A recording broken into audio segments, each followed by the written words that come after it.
Right, we are going to try and install a SIM card into our Range Rover Sport. So basically, let's have a look. So there is an aerial on the roof of the car up there, which has got an antenna in it for your mobile phone, and it's got wires that come all the way down and go to a SIM card holder under there, right? So obviously for left-hand drive vehicles, it should be in the same sort of place. And the idea is you can use your mobile phone, the kids can sit in the back and use their mobile phones, but apparently you get better reception and better data speed using the aerial on the roof than you would using your mobile phone in the car, because it's a metal cage.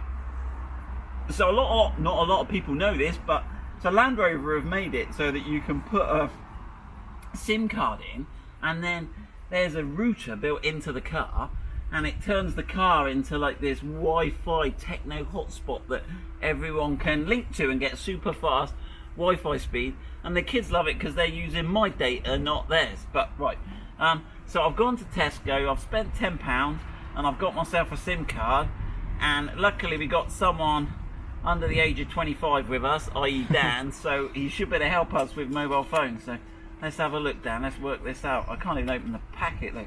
Old people and technology, eh, Dan? It's terrible. Right then, there you go, that looks like a SIM card, doesn't it? Now these SIM cards, haven't they got like 2-in-1, Dan? Yeah. Because you can, but I think it's the bigger bit we need. Right then, so here we go. Right then. Am I doing alright so far, Dan? Yeah. Yeah. Don't laugh. Not done anything yet. Right. Okay. So let's have a look if we can work out how to put this in. So how are we going to do this and look at the same time, do you reckon? Yeah, why don't you film this? Why don't you film yourself doing it? I think there's room for two of us down there. Alright, so can you see it? Under here is where it goes, and there's a button that you press and the SIM card holder pops out. Oh, it's got a little cradle, has it? Yeah. Oh, hold on then, go on, and I'll help you here, because you are going to run out of hands. Hold on, I'm lost yet. There you go, you're there, right? Yep. So that just... And it only goes in the one way because the corner's missing off it. And then it goes in that way. Right. There we go. Whoa.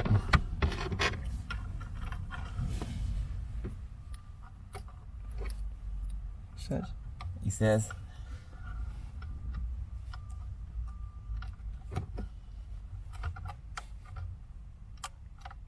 It's a bit of a fiddle, isn't it? Yeah. Is there a little drawing on it that sort of shows which way around it goes? There we go, got it. Right. There you go. Right, so now we should be able to power up the system, and it should be able to set up a Wi-Fi network. So let's get Dan comfy on the other side and have a go. Okay, so we're in the car now. Dan's sitting comfortably. So we turn the car on, and you come up with this screen. Now now obviously this will be different. So this only applies to the cars that have got the two banks of, and not all cars may have the Wi-Fi fitted. I don't know how many have got it, but to know if you've got it fitted, if you scroll this way, it's what they call extra features. You see at the top, and you've got all this stuff. If we go to the next one, you've got the Wi-Fi hotspot. If you've got that, that's what you're looking for, okay?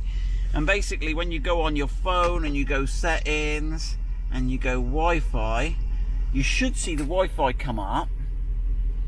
Now, and it's got this RR, whoa, gosh, look at me. Right, it's got RR55, right, now that is actually, I think that stands for Range Rover, and then that other number is the last 6 digits of our chassis number. So you should better check that to your car if you're worried, but that should be the last 6 digits of your chassis number.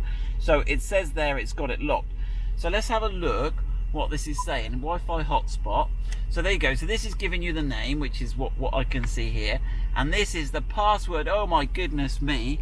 So, and it says your hotspot is on data roaming, so we'll have data roaming on as well. And let's see if I can type in that. You might have to read it to me. Here we go. Right, hold on. So let me have a look. So on your phone, password. Right, Dan, go on, read them out. 052 052 687 68. Hold on, I've done it wrong. 687 482 482 555 555. Look at that, right? And then we should better join that. Let's have a look. And then what we should be looking for at the top here is those little, right, yeah, so you'll get a tick when you're right, and you see you've got those little, what do you call those? Come on, what's that, Dan? Those little Bars, curly bars. They used to be straight, didn't they? Right, so then you'll see the bars, and basically then you're on Wi-Fi, and it's using the data, and you'll notice that you've got, I mean, we've got some pretty good reception there. Obviously you'll have good Wi-Fi reception, but you should also get a better reception in terms of your data coverage than if you were just using your 4G data on your phone, because we've got better reception.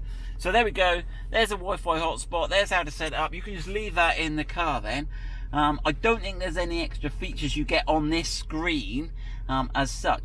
Now, there is another SIM card in the car that's hidden somewhere, and that does your InTouch stuff, which is you can find your car when you've parked it. You can press this button up here. That's where Dan was going with the camera, and it will do all sorts of cool stuff. And you can make the lights and the horn go on remotely. You can remote start it and do all that.